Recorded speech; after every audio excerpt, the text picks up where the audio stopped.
Like, people should be respectful, just don't look at me and don't talk to me, especially when he's in the room. So I can support her. All the other pressures, financially or the family pressure we can get. And that's what we did. And we really made it. When he speaks Farsi with his daughter in public, that people say, oh, why can't he speak German? Why is he not integrated? Things like that. Welcome to International Love Story, the podcast about intercultural relationships. My name is Christina, and in today's episode, I would like to welcome Anke and André. Anke and André, they are currently living in Germany. Anke is German, and André, you're from Rio directly, right? So you're from Brazil, or where did you used to live? Yeah. Hello. Hi, Christina. Yeah, so I'm originally from Florianopolis, but I lived in Rio for 4.5 years. So it's both cities have a little piece in my heart. And as mentioned, currently living in Germany. So I'm super curious to learn more about you guys, to learn more about your relationship, obviously, how you got to know each other and the whole background story. But before we jump into the conversation, just go ahead and introduce you guys. As mentioned, where are you living? What are you doing? Tell us all about you. All right. First. My name is Anke. I'm 33 years old. I am born and raised in Stuttgart. And usually I'm in marketing, social media, working for a web company. But right now I'm on paternal leave for 10 months. And yeah, and we're here in Stuttgart, where I'm born and raised, but I've been also I studied in the US and in South Africa. I was in Amsterdam. So a little detour around the world. And then 2000, I moved back to my hometown. And first I hated it. Then, and now I could not imagine to leave because of 2 kids and my parents around. It's best. And the other best thing that happened to me is that I met him here in Stuttgart because he came here not for love, but for Bosch. Yeah. So, I'm André. Yeah, let's mention, so born and lived in Florianopolis, Brazil. So it's the capital city. It's an island in the south of Brazil. Very touristic. And I've also lived in Rio, but mostly like in Brazil for 32 years. Then in a twist of events, so I've worked for some German companies in Brazil, like Siemens. I've also had some German friends. One of them actually referred me to a job at Bosch, and then I received an offer, still in Brazil. Then crawling through all the paperwork, finally decided to accept the offer and then move to Germany because of work, and then stayed pretty much because of love. So it's been 4 years, 3 months now. I feel like Stuttgart is my hometown now. Yeah, even though there are definitely cultural differences. There's definitely a climate difference, but both cultures are very rich. And I think that's also what's rich about our relationship. Yeah. I love that. So you did come to Germany and the plan was to stay for a couple of years, or for how long did you want to? Yeah, it's a very good question. So I did move in with the intent of really staying here, but I didn't know if I would succeed, right? Because, at first I did have some basic German, but very, very basic. So I had to put up a lot of effort to actually learn the language. I guess that's what every single immigrant, right, or expat have to deal with in Germany, that if they hadn't learned in their own countries. And after that, then definitely, adapting to the German culture, especially here in the south of Germany. There are many differences, small ones, but also these are also the things that I really love in Stuttgart and also in Germany in general, or at least the part of Germany I know, right? I can say I've been to the 16 states or 17, also if you include Mallorca, right? So haven't been there yet, but we're slowly getting to travel a lot more around with the kids. Every day I learn something new. I'm very excited to live here. So you basically came with an open mind and obviously also an open heart, because this is what brought you together. And I understand correctly that you guys met in 2018. So that was the year you first saw each other, or when exactly did you meet for the first time? No, 2019, but we've first been friends. We first have been friends for over a year, and we met in a cooking class with a lot of expats. So that's why our first language together was only English in the beginning. And then, over a year, developed a bit more than friendship.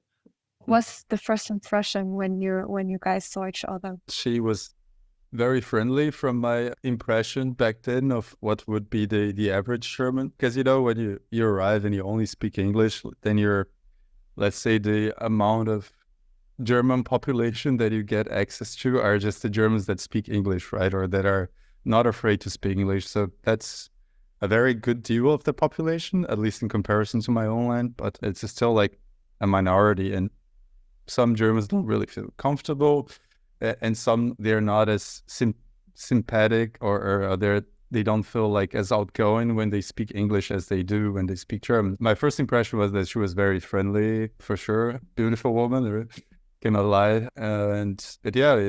Immediately, I guess we became acquaintance and then friends, and then eventually it evolved to something else.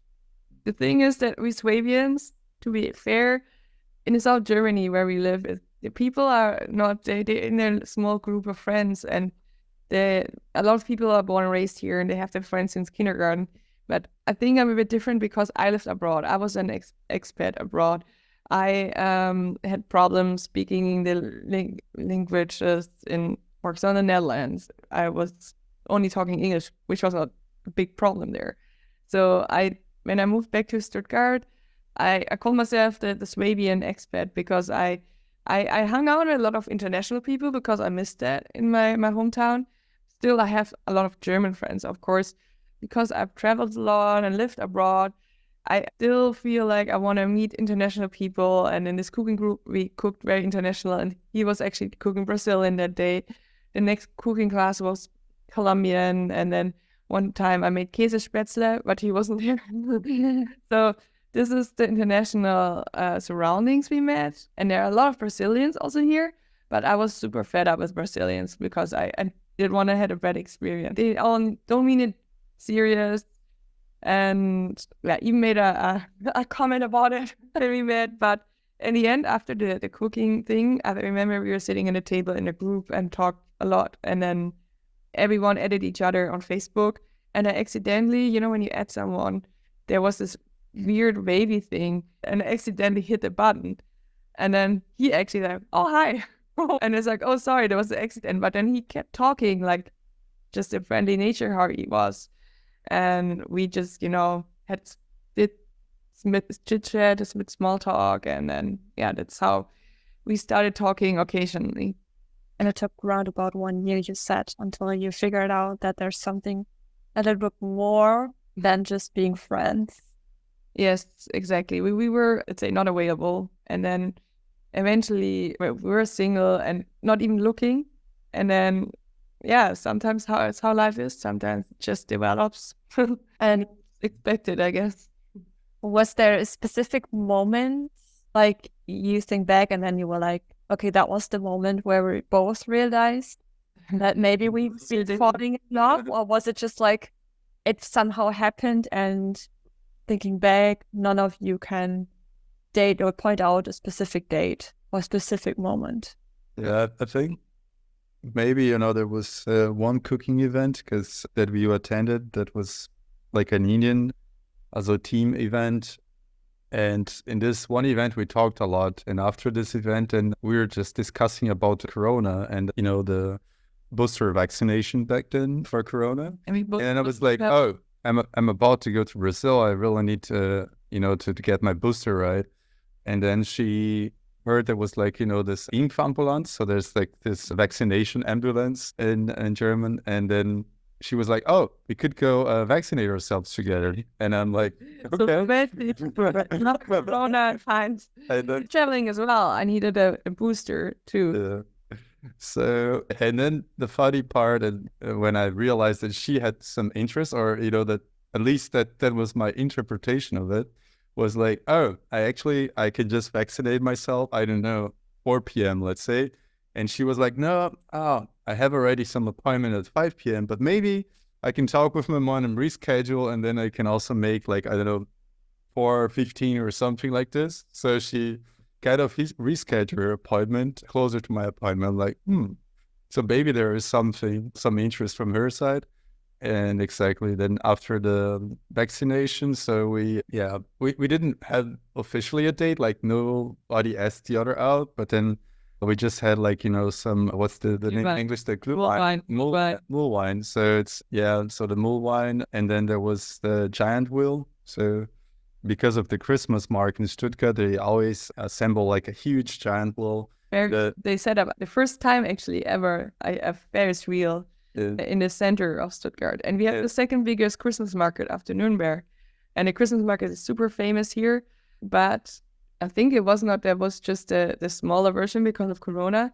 But they had some sparkling lights, like illuminations, the statues that illuminate. And in the middle was this Ferris wheel, just to explain. Yeah, exactly. So this Ferris wheel, then I realized the Ferris wheel was there, and then we were talking a lot, and we were having some more wine. And eventually I was like, do you want to go to the Ferris wheel? And then she, took this dramatic pause and like, yeah, but only if take less than 10 minutes. And that's the moment that you realize you're having a date with a German girl, right? She was like, yes, but it needs to be efficient. No, just kidding. No, that was slide. That was a slide.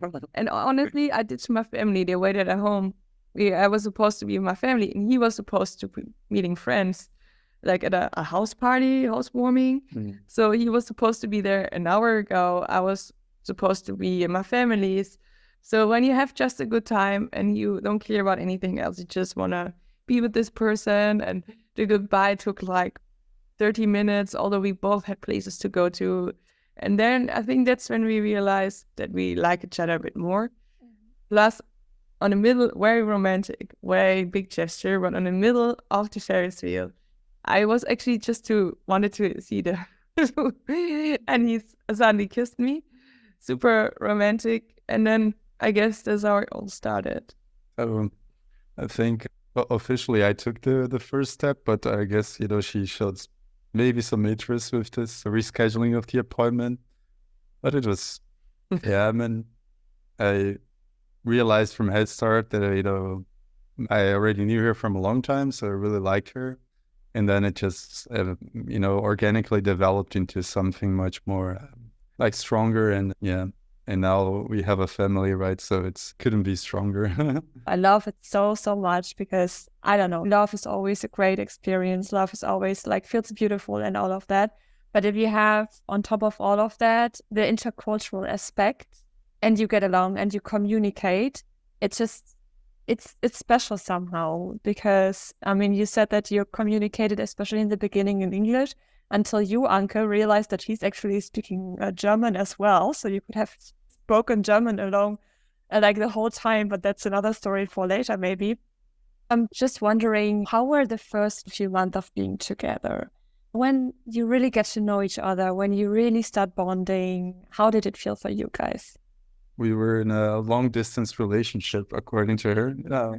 Because he lived on the other part of the city, and there was a really bad connection, and he lived up this very bad hill. I hated to go up this hill. It's Stuttgart. Everything is steep. I live in the very south part, and he lived in the very north. So taking all this, the switching, that was, I didn't totally, it was, in general, it was, of course, the honeymoon phase. Yeah, you have to put it, in the time period, because we started right after Corona was about to end, right? So we were just talking about booster vaccination and etc. So I do have a driver's license, but it was a Brazilian one. So I had to get my German one to be able to drive in Germany. And she doesn't really has a driver's license.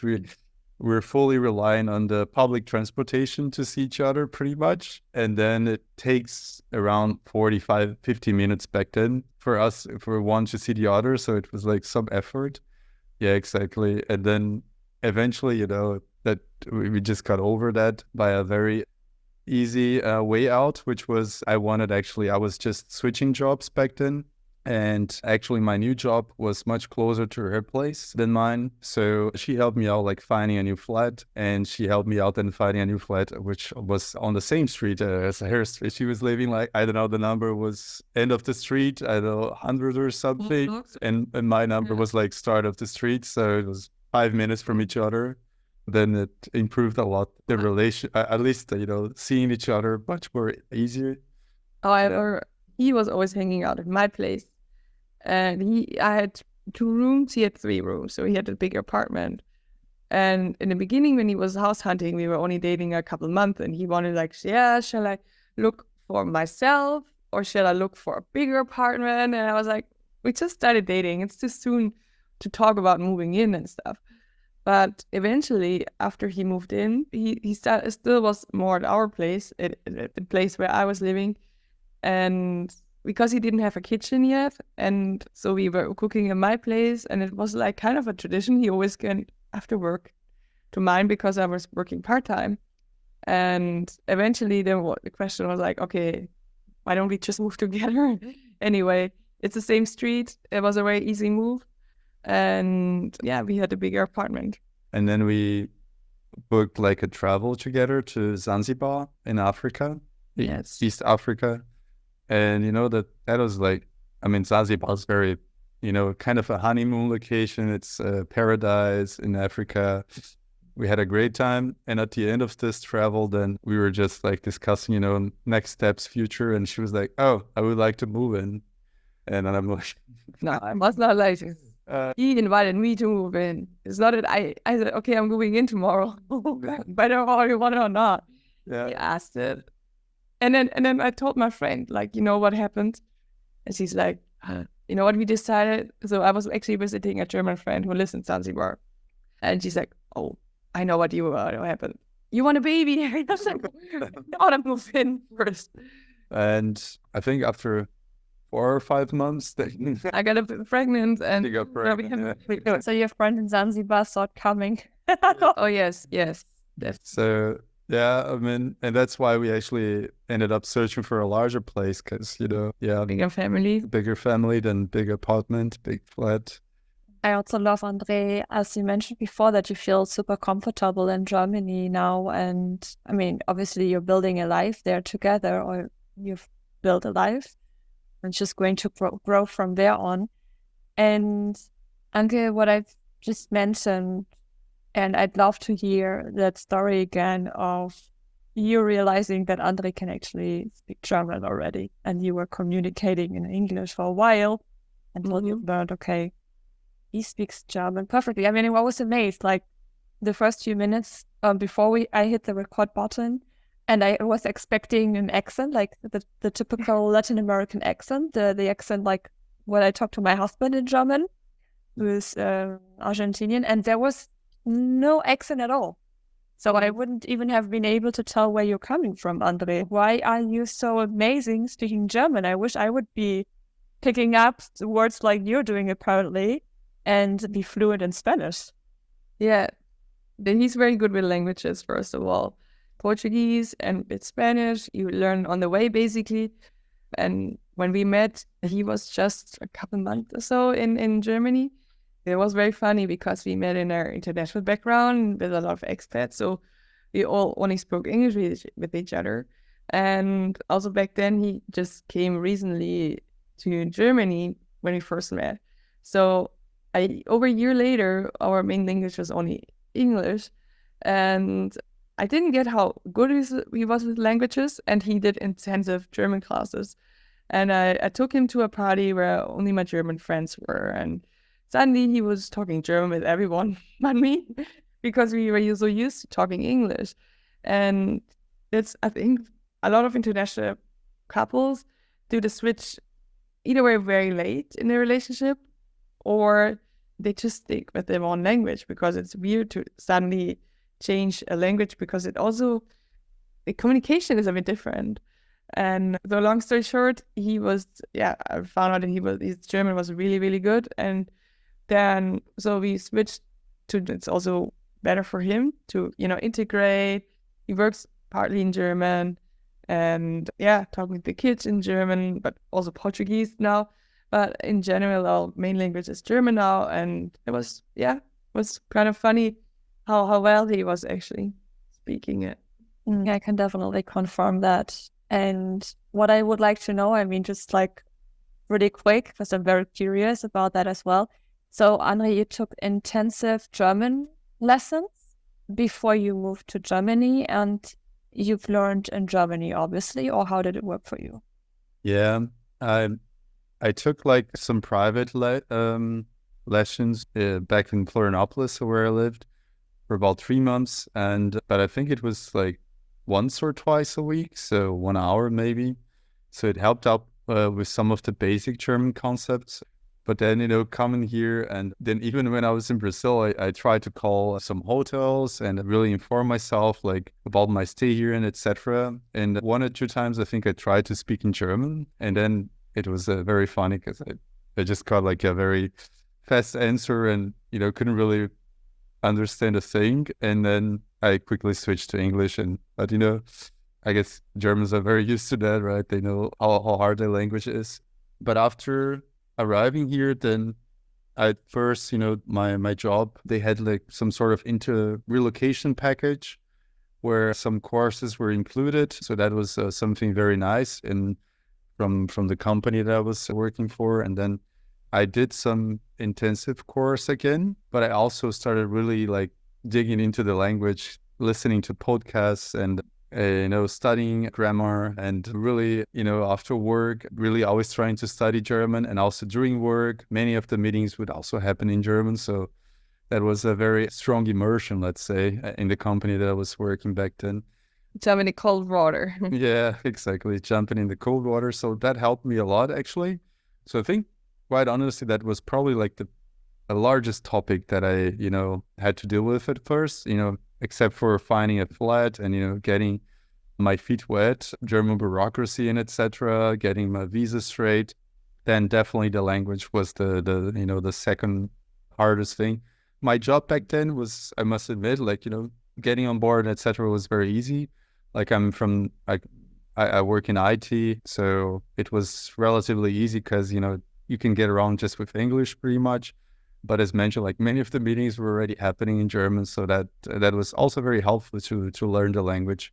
And many colleagues try to help me out, many persons in my, circle of friendship.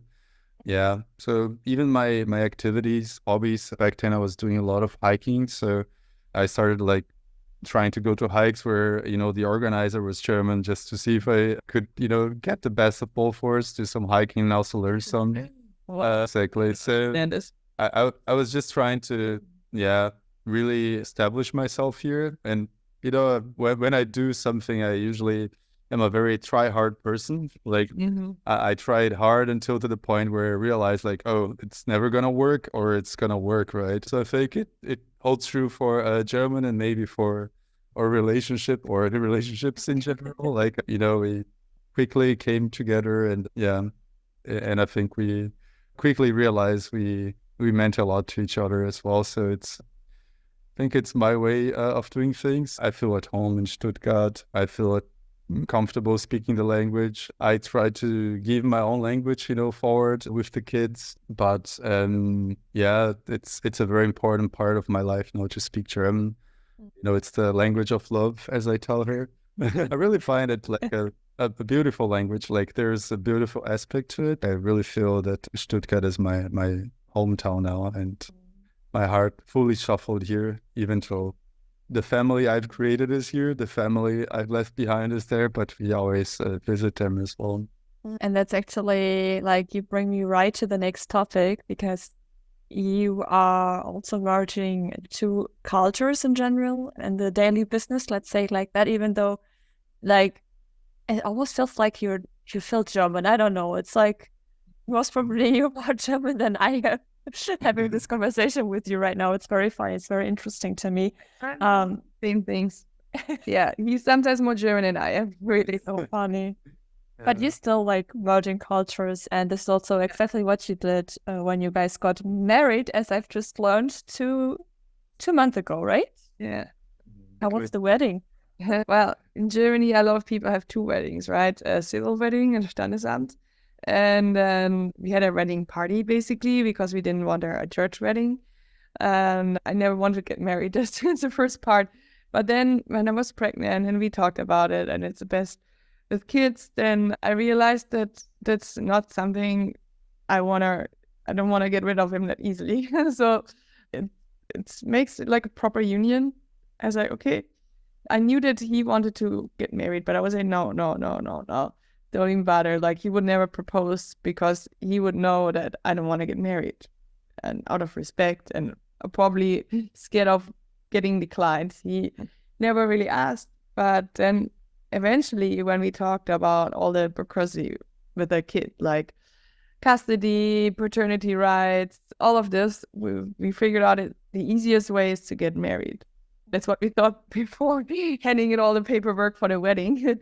Long story short, eventually I did, not really romantically. I asked him over dinner, basically, if he wants to get married. And then next time I called the Standesamt, and they gave us a huge list. So basically, because I'm born and raised in Stuttgart, they have all my info. I literally only need my ID card to get married here. And I think sign up 40 euros or so. So he needed literally everything, like all the documents translated from Portuguese to German, sent approved by a German court and everything. So it was a couple hundred of euros for him. And it took us 4 months to get all the documents. So I get now why you, for example, married in Denmark. Getting married in Denmark would probably be around the same cost because, you have to carry a whole family there, stay there, pay all the documents there. But I wouldn't miss it because it was really nice in Stuttgart. We had a good day, a beautiful day. Oh, he was sick, and my son threw a tantrum, the older one, and the baby threw up on his suit a minute before getting married. And the Standesbeamte, like the officiator, she forgot all the documents and had to reprint them. And so that was a bit chaotic, but at the same time, it was really beautiful. And we just laughed about it because it was us anyway, and the kids. Yeah, no, it's a story to tell, definitely. Yeah, exactly. The public servant there, she was a little bit overwhelmed, but I really think that it was, despite all of that it happened, it was very special and unique. And, it was nice to celebrate just the four of us, even though the kids, they just go crazy, right? Yeah, it felt special somehow. And then afterwards, we actually met her family. Now, I'm also part of the family right now, my family as well. And we decided also that we wanted to throw a party. So we threw a party end of October in a place called the Forró House. Forró is Brazilian dance. It's a little bit like salsa, a little different. And they have actually like a restaurant here that is a Brazilian Swabian fusion or Swabian Brazilian fusion. So we felt that was the perfect spot to celebrate our wedding. We invited over many guests, actually 30 something. It was funny because a lot of our friends are Brazilians or married to a Brazilian as well. His mom was even coming from Brazil. And of course, my extended family was there. Yeah, even my cousin has now a little daughter, and some of our friends have the second. So it was, a lot of kids there. So it was a huge party and very loud as well. I love that. And how was it, by the way, I didn't ask, but how was it the first time your parents met each other? That was interesting, no? Yeah, because his mom only speaks Portuguese, and my mom only basics, and then just tried to speak in Spanish with each other, which is like kind of a middle way because both of them don't really speak it. But funny enough, our moms with hand and foot and Google Translate, they could communicate, and now they exchange WhatsApp and send pictures of each other's cities and keep inviting each other. So I think they kind of clicked, no? Yeah, definitely. I think there was grandma connection, let's say, like, exchanging. Cause, I do have the grandkids. Yeah, I do have two brothers. One of them already has kids. So my mom was just showing the pictures, of her grandkids. And then my mom-in-law then was showing, all the pics she has from both her kids. For my mom, it was maybe a culture shock because she had been in Germany already. Because my younger brother, he lived in the eastern part of Germany for about 1.5, I think, almost 2 years. And she actually visited him. So she had some impression of Germany, which was the impression from that region, right? And then she came to Stuttgart and she figured out it's very different. That's a whole lot different Germany. or a part of Germany. And yeah, she had some nice surprise, but yeah, we discussed it a little bit. She had a good time. I think, the language part was always a little bit funny, and I was happy to be the translator, of course, for my mom as far as I could. But I guess some moments were just funny, right? When she had to communicate with her family, like in Spanish or yeah, some sort of like, gesture language. But yeah, more often than not, it has really worked out. I think she had a great time, and I think our families also had a great time at the wedding. My mom also stayed here for like 2 weeks. I must also say, like, so she's been once to Brazil right after we were together already. She did like just one small Portuguese course, but she can already like, really understand You think? much more, much more than I would expect, like because I also come from this part of Brazil where the Portuguese, accent is a little bit harsh and hard to understand, a little bit like the Portugal's Portuguese. But long story short, she could understand most of what my mom was saying and could also speak with her in Portuguese. I'm also very impressed by that she, can understand so much of it from a language that is also, I would say, just as hard as German, probably. Maybe that's the reason why I have some, I could learn the German language so fast, because my own language is also not the trivial one. When it comes to your future, what plans do you have? How is your future going to look like? What are the next steps going to be? Sleep more. Just kidding. Yeah, that's basically impossible. Since I'm on paternity leave, he's gonna take 4 months as well, and 2 of them we're gonna share, like take together and go to Brazil. Our newest member, Floriano, and he just met his grandma, but not the whole Brazilian family. So because of health problems, and I don't know, it's also not the cheapest option for them, on the shortest option to go to Germany. They haven't met them, and yeah, when do you have the chance to take 2 months off? So we're gonna take like a 2-month vacation in Brazil in February, March. Yeah, that's definitely the plan for the future. And one cultural difference is that my family, I guess, is much larger than hers. Of course, as a good Brazilian, I have like 200 relatives, and yeah, I hope she doesn't get a relative. Not 2 brothers. It's not that big, but when you're my close family is not so large, that's true. But yeah, there's like the ramifications, they go very far. And I hope she gets to meet a little bit more of my family. Yeah. I hope she doesn't get overwhelmed, because I don't think in Germany people are used to like, meet my family. Then suddenly you have to meet 50 people. I think in Germany we like the privacy more, or have our own life. And of course, I love my parents. I'm very happy they take care of my grandchildren. They bond with the grandchildren. They like him very much, and I guess the other way around as well. But like, for example, every day would not be possible to meet the whole family. Really challenging. Yeah, I'd feel the same.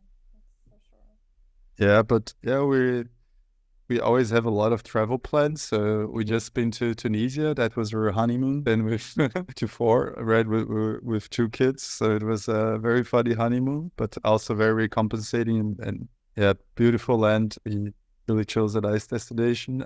Then we're going to India, and then to Brazil, and then yeah, who knows? So what are the next destinations, right?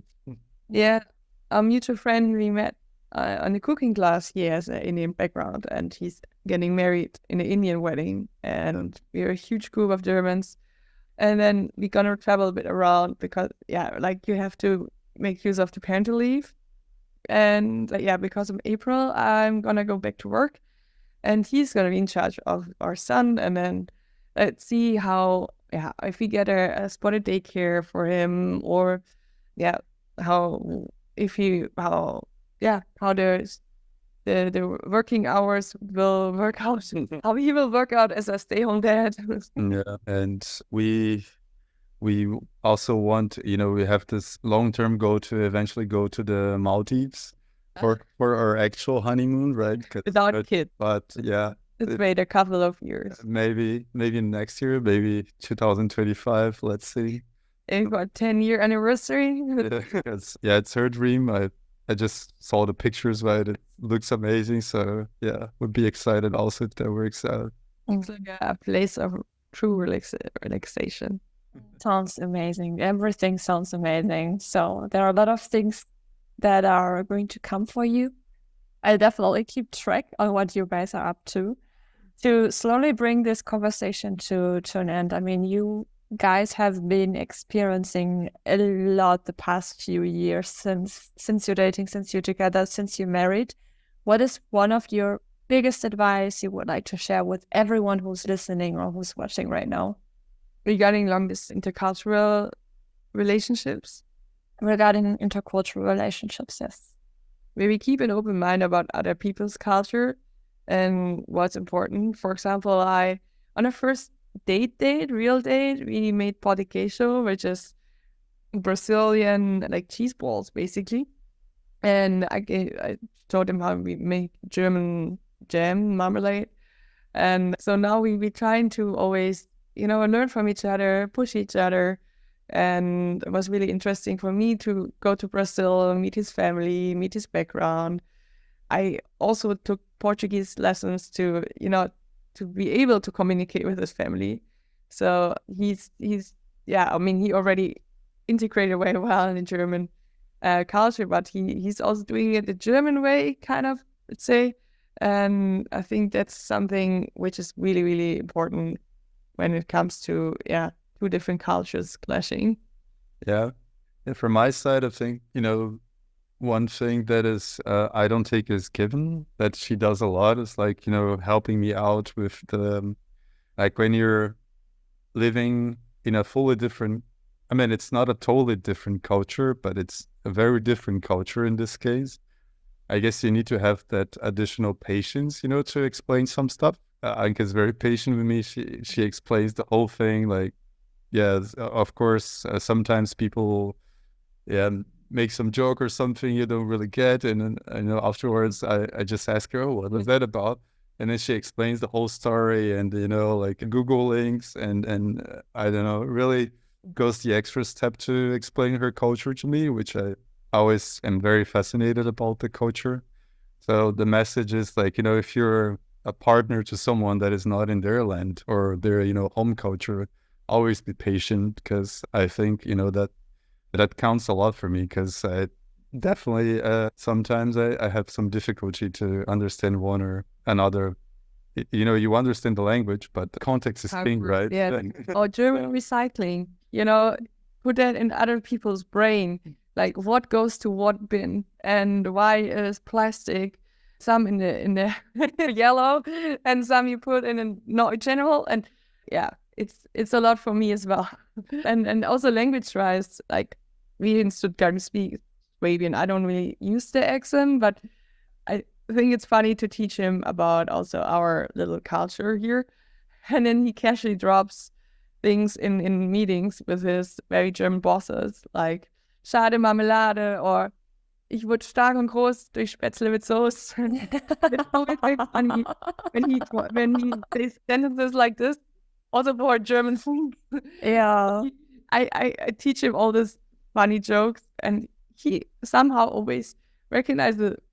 I say it's a joke, and he remembers it half a year later. And I don't know the exact perfect moment to drop the bomb, where everyone gets like, oh, where did he... That's so cool. And you should get together with Nacho. Seriously, he does the same. He does the same in German. And also like in the moments you think about it or the least, and he drops a sentence and I'm like, where did you get that from?